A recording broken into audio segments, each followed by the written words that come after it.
Oke, mari kita bahas Omnibus Law ya. Sejujurnya gue malas bahas ini. Bukan karena isunya nggak penting, tapi lebih kepada semua hal yang pengen lo tahu sebenarnya ada. Kalau lo mau browsing juga, apapun informasinya, argumennya ada semua gitu. Tapi dari komen-komenan di postingan sebelumnya, gue lihat kayaknya memang banyak yang belum aware sama kenapa sih undang-undang ini diributin. Gue akan bahas sangat personal buat gue. Buat gue yang bikin gue resah, yang bikin gue merasa perlu membahas adalah rasa ketidakadilan kalau buat gue pribadi. Karena kita nggak mungkin ngebahas semuanya, undang-undang ini kompleks banget. Gue akan highlight beberapa poin yang sangat sederhana sekali, yang membuat teman-teman harus aware kenapa sih orang tuh pada ribut. Ya, ada beberapa poin. Misalnya tentang karyawan kontrak. Karyawan kontrak sebelumnya di Undang-Undang Ketenagakerjaan itu ada peraturannya teman-teman, ada periodenya. Karyawan kontrak itu maksimal 2+1, jadi 2 tahun ditambah 1 tahun. Kalau udah 3 tahun itu udah nggak bisa lagi karyawan kontrak, dia harus diangkat jadi karyawan tetap. Jadi masa depannya lebih terjamin. Sekarang tidak ada lagi pengaturan tentang periode maksimal karyawan kontrak. Jadi yang terjadi apa? Lo bisa seumur hidup jadi karyawan kontrak. Bedanya apa sih buat yang belum kerja nih ya? Bedanya apa sih karyawan kontrak sama karyawan tetap?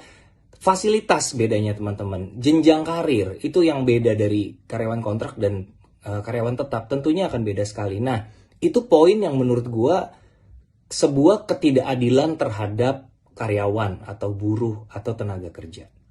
Lanjut.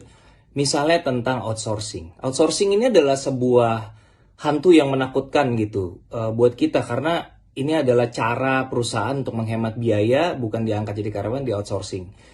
Nah, dulu, lagi-lagi nih ya, dulu outsourcing itu ada peraturannya.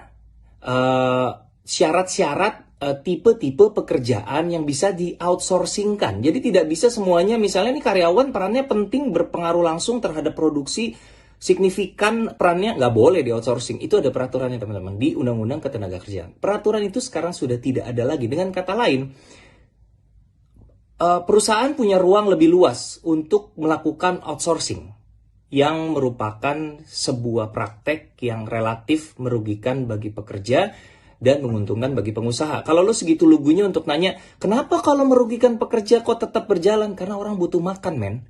Karena orang butuh duit, orang butuh kerja. Sementara supply dan demand-nya adalah pencari kerja lebih banyak daripada pekerjaan yang ada. Itu kan esensinya. Itu kan kenapa pemerintah harus melindungi pekerja, bukan melindungi pengusaha. Karena pencari kerja posisinya lebih lemah daripada pemberi kerja. Kita butuh kerjaan gitu. Posisinya udah di bawah nih. Orangnya butuh kerjaan. Jadi karena lebih lemah maka harus dilindungi. Menurut gue sih gitu. Poin terakhir, satu lagi nih contoh ya. Banyak banget teman-teman, tapi gue kasih yang simpel-simpel deh. Semoga teman-teman masih mau nyimak ya, karena agak serius nih kontennya. Yang ketiga adalah soal pesangon. Pesangon adalah uang yang diberikan kalau seorang karyawan itu di PHK. Di Undang-Undang Ketenagakerjaan, pesangon ini diatur poin minimalnya. Jadi ada batas minimal nih. Misalnya lo dipecat di PHK, wah saya udah mengabdi sekian puluh tahun, maka saya berhak mendapat pesangon minimal berapa. Di undang-undang yang baru, minimal itu dihapuskan. Tidak ada lagi minimal, yang ada adalah maksimal. Bagaimana gue bisa percaya undang-undang ini membela rakyat, membela buruh, membela tenaga kerja, kalau poin yang jelas-jelas tadinya membela rakyat, ya ini mempertahankan pesangon minimum, diganti jadi pesangon maksimum yang jelas-jelas menguntungkan pengusaha. Itu hanya sedikit contoh teman-teman. Jadi banyak banget kalau lo mau cari. Keep yourself informed. Oke?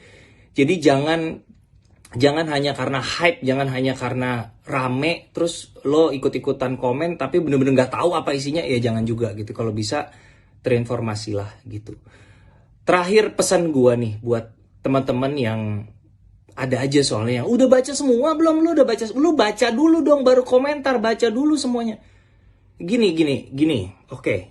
Gue tahu undang-undangnya nggak sepenuhnya jelek, gue tahu pasti ada yang bagusnya, percaya gue. Nggak semuanya jelek, gue percaya banget gue. Tapi ini undang-undang, men.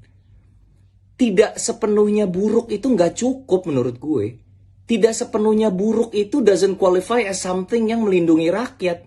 Yang kita perlukan itu bukan tidak sepenuhnya buruk atau tidak sepenuhnya baik, tapi sepenuhnya baik. Itu yang layak kita dapatkan sebagai warga negara Indonesia. Menurut gue. Mohon maaf kalau salah.